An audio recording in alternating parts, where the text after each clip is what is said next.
For the last few years, the Charlotte Hornets weren't just bad, they were confusing. No clear plan, no real timeline, just talent that never quite fit together. But that's starting to change, because for the first time in a long time, the Hornets actually look like they know who they are, and more importantly, where they're going. With LaMelo Ball, Brandon Miller, and Concanoopel, Charlotte finally has a real foundation. They're not a contender. They're not even a playoff lock, but they're no longer wandering. And in the Eastern Conference, that alone can change everything faster than people realize. Let's talk standings. Charlotte is currently 21-28, right on the edge of the play-in race. And here's why that matters. The Atlanta Hawks, sitting in the 9th seed at 24-26, are clearly trending in the wrong direction. Defensive issues, roster uncertainty, and inconsistent availability from key players. If Atlanta continues to slide, Charlotte is in a real position to climb into the 9th seed, especially if they string together a solid stretch like now. This season isn't about chasing a top seed. It's about proving they belong in meaningful games. LaMelo Ball hasn't had his best season, and that's obvious. The efficiency has dipped. The injuries have interrupted rhythm, and the roster around him hasn't always complemented his style. But here's the key thing people miss. This is exactly what a transition year looks like before a player enters his prime.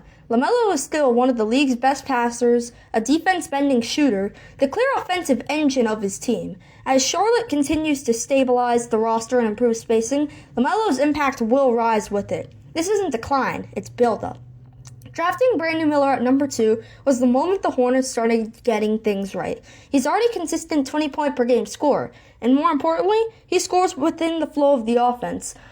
Brandon doesn't need the ball every possession, can create his own shot, and spaces the floor naturally. That's the type of wing every winning team needs, and Charlotte found theirs.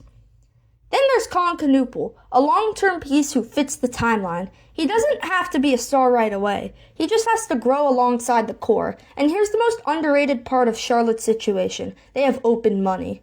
Cap flexibility means adding veterans, absorbing contracts and trades, or making a strategic win-now move to accelerate growth. They're not boxed in, and that's rare for a rebuilding team. Look at the Eastern Conference. After the top tier, the 3rd and 4th seeds aren't locked up long-term, but that doesn't mean Charlotte jumps up there immediately.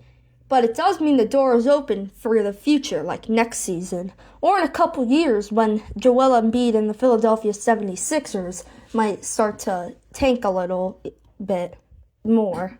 With internal development and the right additions, this rebuild could speed up fast. The Hornets aren't contenders, but they're finally intentional. They have a star entering his prime, a reliable 20-point-per-game wing, and cap flexibility to make trades, and a clear sense of direction for the future. That's how rebuilds actually turn into something real.